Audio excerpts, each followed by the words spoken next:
네, 여러분 반갑습니다. 최민구 목사입니다.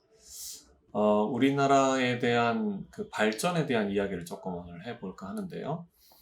우리나라가 어떻게 발전할 수 있는 그 기반이 세워졌는가 하는 부분에 대한 이야기를 좀 해보려고 해요. 최근에 그 미국의 수도 워싱턴에서 발간되는 그 US 뉴스지에서 세계 10대 강국의 순위를 발표를 했는데 우리나라가 몇 위를 했을까요? 네, 6위를 차지를 했습니다. 그러니까 이것은 프랑스, 일본보다 이제 강국에 위치하고 있는 것으로 평가된 내용입니다. 우리 대한민국이 참 대단한 나라죠. 세계적으로도 한류 열풍도 그렇고 경제적으로도 그렇고 또 군사적으로도 요즘에 뭐 아주 대단한 성과들을 보이고 있습니다. 이렇게 된 아주 근본적이고 기초적인 이유를 좀 살펴보려고 해요.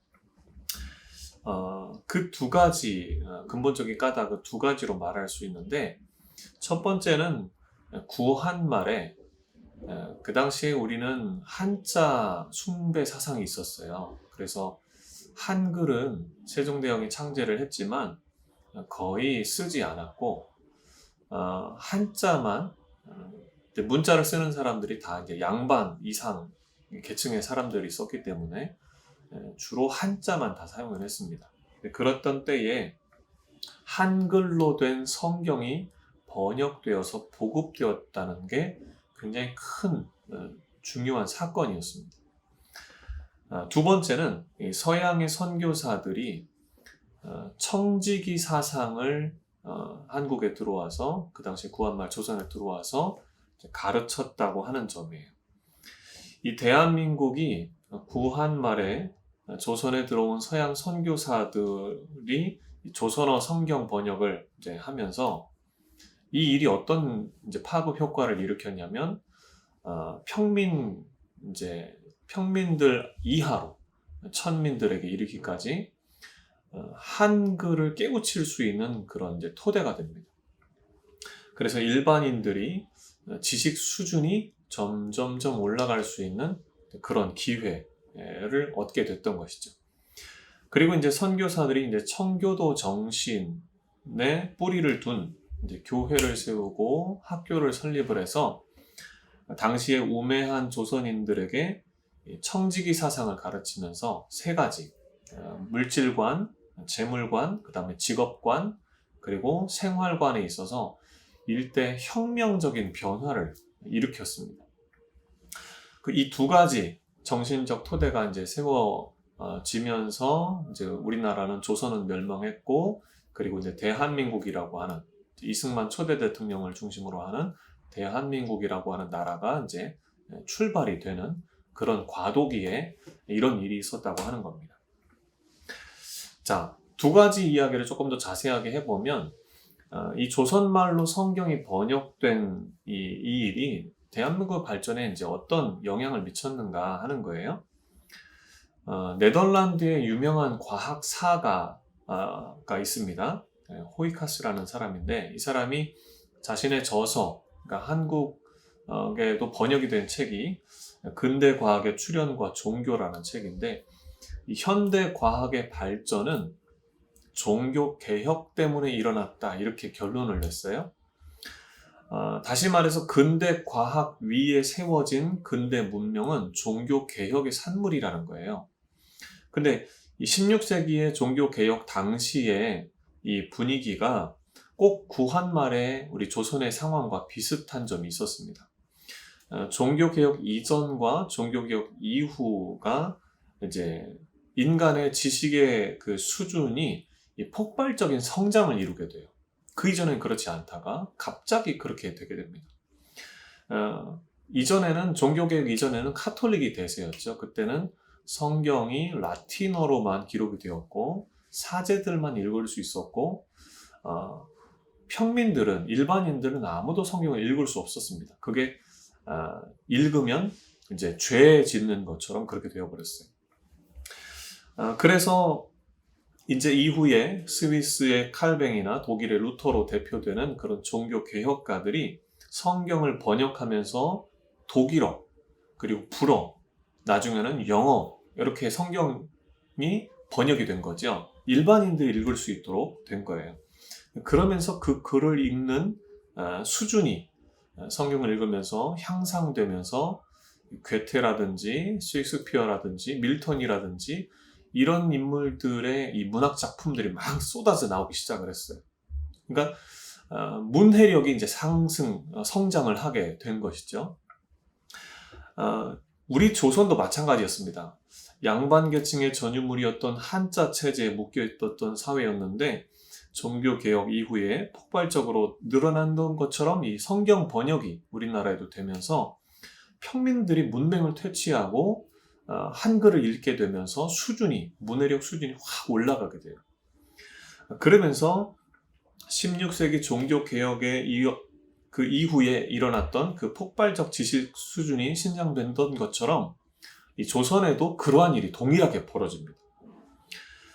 그러면서 경제, 과학, 기술, 정치, 체제에 이르기까지 큰 발전을 이룰 수 있는 그런 일반인들의 지식 수준이 토대가 마련이 되었다고 하는 거죠. 자, 그러면서 이제 우리나라가 이렇게 됐다고 하는 부분입니다. 그 다음 두 번째, 청지기 사상인데 이 프로테스탄트 윤리와 자본주의 정신이라는 책에서 이를 잘 설명을 하고 있어요. 이 독일의 사회학자였던 막스 베버라는 이 분이 자신이 살고 있는 도시를 이렇게 관찰을 하면서 세 부류의 사람을 관찰을 한 내용입니다. 첫 번째가 카톨릭 신자, 두 번째가 개신교, 프로테스탄트 개신교 신자고 세 번째가 일반 무종교인들이었어요. 이분이 사회학자이기 때문에 사회학적인 관점에서 세 부류를 관찰해 보니까 개신교 신자가 카톨릭 신자나 무종교인들보다 훨씬 더 빨리 경제에 성공한다는 걸 알게 됐습니다. 개신교 신자들을 보니까 비즈니스나 정치 직업군으로 많이 이렇게 진출을 하는 것을 보면서 그 반면에 카톨릭은 공무원이나 교사 아주 안정적인 직업으로 나가는 것을 보게 됐어요. 그러면서 막스 베버가 도대체 무슨 차이가 있길래 이렇게 시간이 지날수록 다른 차이를 만들어내는가, 근본적인 그 차이가 무엇인가 고민하고 연구를 한 끝에 개신교와 캐톨릭 교회에서 가르치는 성경 공부와 설교 내용이 전혀 다르다는 것을 알게 됩니다.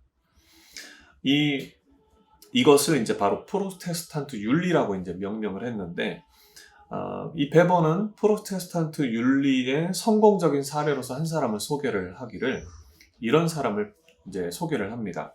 미국의 건국의 아버지 벤저민 프랭클린이에요. 이 프랭클린의 부모는 영국 청교도인인데 신앙의 자유를 찾아서 배를 타고 이제 대서양을 건너 미국으로 왔죠. 그리고 거기서 양초와 비누를 만들어서 팔았습니다. 그런데 가난했기 때문에 이 프랭클린이 학교를 이제 다니기 시작을 하고 나서 1년 만에 그만두도록 해요. 돈이 없으니까. 그럼에도 불구하고 훗날 이 벤저민 프랭클린은 대통령직 외에 주요한 요직들을 다 거치는 인물이 됩니다. 이 프랭클린의 자서전에 그런 인물이 자신이 된 데에 대해서 이제 어릴 적 부모가 체득시킨 성경 구절에 대한 얘기를 하는데 이런 구절입니다. 잠언 22장 29절에 내가 자기 사업에 근실한 사람을 보았느냐 이러한 사람은 왕 앞에 설 것이요 천한 자 앞에 서지 아니하리라. 이것을 근거로 해서 사실 이 프랭클린의 부모님들이 4가지 덕목을 실천을 하며 살았어요. 정직, 근면, 절약, 절제. 이게 바로 프로테스탄티즘 윤리라고 하는 겁니다. 그래서 이 종교개혁가 루터, 칼빈으로부터 나와서 네덜란드, 영국, 미국에 영향을 줬던 이 청교도 정신 이것을 토대로 하는 것인데 이게 바로 이제 청지기 사상이라고도 표현을 할 수 있는 거예요. 직업관, 재물관, 이 생활관에서 살펴볼 수 있는 내용이 뭐냐면 누구나 다 자기 직업에서 제사장이다. 예수 그리스도를 주인으로 인정하는 사람은 누구나 다 자기 직업에서 제사장이다. 두 번째는 재물관인데 물질은 하나님이 주신 것이기 때문에 하나님께 드리고 또 절약하고 사용하는 게 마땅하다. 세 번째는 생활 속에서 검소하고 질서 있는 생활을 하는 것으로 그렇게 살다가 보니까 낭비를 줄이게 되고 그러면서 자본이 쌓이게 되고 하면서 재투자를 하고 이익을 계속 또 늘어가고 이러니까 자본이 축적이 되고 하면서 자본주의가 이제 나왔다고 하는 것이죠. 그래서 이 모든 이 청교도인들이 세운 나라가 바로 영국과 미국과 이제 네덜란드 이런 나라들이 바로 이제 이런 모델을 보여주는 이제 그런 나라들이라고 하는 겁니다. 그래서 이 프로테스탄트 정신과 경제 번영이 매우 깊은 관계에 있다는 거예요. 어떤 분이 통계 자료를 이렇게 조사한 내용을 보니까 이 개신교인의 87%가 선진국 혹은 중진국에 살고 있다는 통계가 있었습니다. 그러니까 이 청지기 정신, 청교도 정신, 이 개신교 프로테스탄트 윤리가 이 경제 발전과 얼마나 깊은 관계를 가지고 있는가를 이제 보여주는 증거라고 하겠죠. 우리가 성공을 원합니다. 성공을 꿈꿉니다. 그런데 그 성공의 밑바닥에는 반드시 윤리, 기본 가치, 이런 도덕 개념들이 반드시 설정이 되어 있어야 된다고 하는 거예요. 그런 면에서 성경은 그런 도덕가치 기준들을 정확하게 제시하고 있고 우리가 정말 건강하게 성장하고 성공할 수 있는 그런 길들을 제시하고 있다는 것을 보여준다고 하겠습니다. 우리 동서대 학생들도 여러분들의 꿈과 또 소망을 이루기 위해서 이러한 토대 위에 성경을 읽으면서 또 청지기 정신을 배우면서 여러분들의 꿈을 탄탄하게 이루어가는 그런 삶이 되시기를 간절히 바랍니다. 기도하겠습니다. 하나님 아버지 은혜를 감사합니다.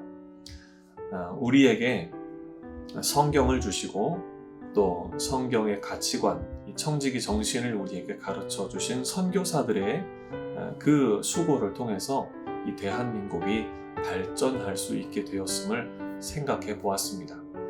우리 학생들에게도 꿈과 희망을 이루어 갈 때에 이 성경이 말하는 정신, 이 청지기 정신을 잘 배우게 하시고 그리고 저들의 삶에서 건강하고 튼튼하게 성공을 이루어가는 그런 삶을 살아갈 수 있도록 하나님께서 축복하여 주시옵소서. 주님께서 우리 동서대 모든 학생들과 함께하여 주시기를 간절히 바라옵고 예수님의 이름으로 축복하며 기도하옵나이다. 아멘.